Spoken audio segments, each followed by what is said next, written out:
Futur auxiliaire de puériculture, bienvenue dans cette nouvelle vidéo, une vidéo de la série dans laquelle on décrypte ensemble tous les modules de la formation et surtout comment réussir à valider ce module. On va voir quels sont les examens de l'IFAP mais également en stage et surtout reste bien jusqu'à la fin puisque je te donnerai le super conseil objectif soignant.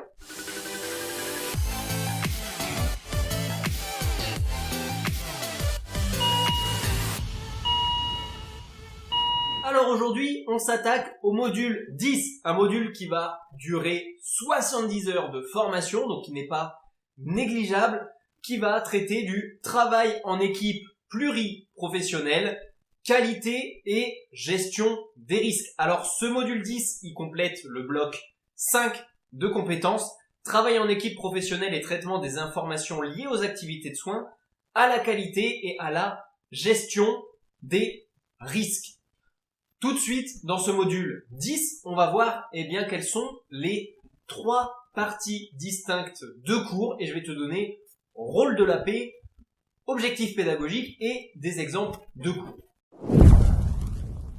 Alors, premier sujet traité dans le module 10, le travail en équipe pluridisciplinaire. Le rôle de l'auxiliaire de puériculture, il doit être en capacité d'organiser son activité et de coopérer au sein d'une équipe pluriprofessionnelle, c'est-à-dire s'intégrer au sein d'une équipe existante, prendre son positionnement d'AP et collaborer avec l'ensemble des parties prenantes de l'équipe. Il est également amené à accompagner et à encadrer à son tour des stagiaires et des nouveaux arrivants. Donc dans les cours, vous allez retrouver qu'est-ce qu'une équipe pluriprofessionnelle, les concepts de hiérarchie, d'autorité, concepts d'intégration et de positionnement au sein d'une équipe, la collaboration AP-AS, AP-IDE, les responsabilités de l'auxiliaire de puériculture, etc. 3 objectifs pédagogiques dans cette partie travail en équipe pluridisciplinaire. En premier, identifier son propre champ d'intervention au regard de ses fonctions et de l'activité de chaque professionnel, des lieux et des situations d'intervention. Le deuxième, organiser et prioriser son activité et l'activité d'un groupe de pairs et d'apprenants. Et en troisième et dernier objectif, évaluer sa pratique, identifier les axes d'amélioration et ses besoins en formation. Tout de suite, passons au deuxième cours de ce module qui va être la qualité de soins. Alors l'objectif des cours de la partie qualité de soins est d'exercer son activité dans une démarche permanente d'auto-évaluation et d'amélioration de la qualité de la prise en soins. Pour ça, est le rôle de l'auxiliaire de puériculture là-dedans. Il doit être en capacité de suivre et de mettre en place une démarche de qualité, de suivre des processus et des protocoles pour garantir aux patients le plus de qualité possible dans le soin, puis analyser et améliorer sa propre pratique dans le cadre d'une démarche qualité. On va donc retrouver des cours sur le concept de la démarche qualité, qu'est-ce que la qualité dans le soin, les protocoles de soins, qu'est-ce que c'est, mesure de la qualité dans les soins, quels sont les outils de mesure, etc., etc. Troisième partie de cours, la gestion des risques. L'auxiliaire de puériculture doit être en capacité d'améliorer sa pratique dans le cadre d'une démarche de gestion des risques, en réduisant les risques de sa pratique et détecter les événements indésirables. Les cours que vous allez retrouver dans cette partie, le concept de gestion des risques, les risques des établissements, les risques infectieux, les risques liés à la stérilisation et tout ce qui va être événements indésirables. Qu'est-ce que c'est, comment on les déclare, qu'est-ce qu'on en retient, etc. 2 objectifs pédagogiques dans cette partie. Identifier les événements indésirables et les non-conformités.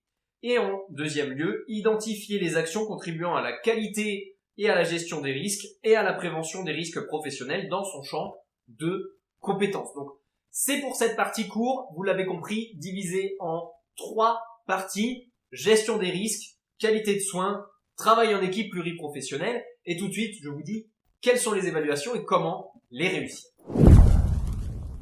Alors, comme d'habitude, 2 évaluations pour valider le module. La première en stage, donc là, en l'occurrence, le module 10 va valider la compétence 11, qui est comprise dans le bloc 5, organiser son activité, coopérer au sein d'une équipe pluriprofessionnelle et améliorer sa pratique. Donc, vous allez devoir simplement, dans le stage, vous axer sur le savoir travailler en équipe, respecter les consignes de qualité de soins qui vous ont été transmises, savoir gérer les protocoles du service, respecter les consignes sanitaires et porter une attention particulière aux risques infectieux. Maintenant, pour l'examen à l'IFAP de ce module 10, qu'est-ce qui vous attend? Vous allez réaliser une étude de situation qui peut comporter une pratique simulée. Vous allez retrouver dans cette pratique et vous allez être évalué sur le bloc 5 complet, c'est-à-dire le module 9 et le module 10. Donc l'exercice va être très complet au niveau de l'analyse. Une mise en situation de cas cliniques sur lesquels vous pourriez tomber. Je vous en donne 2.